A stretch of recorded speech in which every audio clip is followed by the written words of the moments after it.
Oui, Monsieur le Président, mes chers collègues. Effectivement, c'est un projet de loi de finances. Je ne vais pas revenir sur ce qu'a dit Florent Boudier, mais un coup c'est un projet, un coup c'est la loi. Je crois qu'il faut vraiment se dire que la loi va bouger. Le projet de loi de finances va bouger. Évidemment qu'il va bouger encore plus dans cet hémicycle-là qu'ailleurs.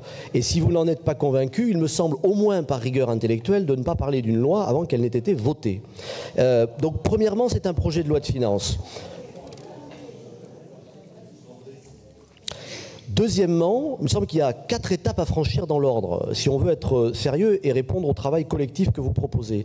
La première, c'est d'avoir un État juste, réel, avant les annonces de l'État. De ce point de vue-là, on vous l'a dit, d'ailleurs le document qui nous est présenté est très sincère. Il ne cache pas un certain nombre de difficultés, en tout cas d'approche des lignes rouges. L'importante augmentation de la dette, la baisse prévue par vous-même de vos budgets d'investissement, dans le document qui est caduc, mais qui quand même notait qu'il fallait revenir sur sur le volume global des investissements, et, ça c'est notre point de vue, une surestimation déjà des recettes de TVA. Et d'ailleurs, je note ce que vous avez dit, Madame la Vice-Présidente, je crois que nous comptions remonter la pente. Signe qu'on était bien sur une pente, c'est-à-dire sur une situation délicate, et nous l'avons ici dit, pas simplement pour ces orientations budgétaires. Je n'ai pas dit que vous l'aviez caché, puisque j'ai dit que les chiffres étaient transparents, mais c'est la première étape. La deuxième, me semble-t-il, c'est de regarder effectivement la réalité des chiffres. Alors, 105, 123, 126, 130, 136, 250. C'est ceux que nous avons entendus depuis ce matin.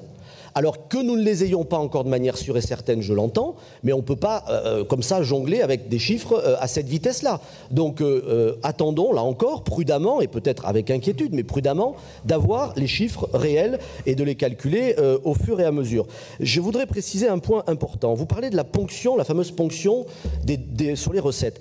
Le document de Bercy que j'ai ici indique bien qu'il s'agit d'alimenter un fonds de réserve dont les modalités ne sont pas encore connues, certes, mais qui ne parle pas d'un rabot, qui ne parle pas d'une ponction. Donc peut-être que vous avez plus d'informations, que vous allez nous les donner, mais il ne s'agit pas de vous dire on vous empêche de dépenser cette somme-là. Ça me fait penser, toute proportion gardée, au gel qu'un certain nombre d'établissements publics et de ministères peuvent avoir, qui est suivi, en général, pas toujours, mais en général, d'un dégel en fin d'année. Donc, qu'en est-il exactement? Je crois que toutes ces questions-là restent pendantes et la différence peut être extrêmement importante. Troisième étape, quelles sont les conséquences réelles, sérieuses? Je ne vais pas en rajouter là encore, mais bon, nous expliquer que tout va fermer, tout va s'arrêter, que ces sommes sont colossales. On n'est pas des enfants.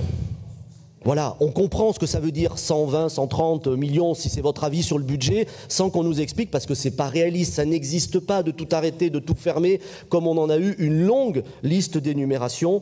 Ça n'est pas comme ça, en tout cas, je crois qu'on peut avoir un débat responsable. Et enfin, la dernière étape, dans tous les cas, c'est de ne pas renoncer à nos ambitions, et je crois que là-dessus on est d'accord avec un certain nombre d'ambitions que vous avez présentées, celles notamment qui consistent à aider nos entreprises pour créer de la croissance et la répartir, parce que c'est bien dans cet ordre-là que se passent les choses, et je le vous dis, de ce point de vue-là, nous sommes d'accord sur un certain nombre d'ambitions économiques.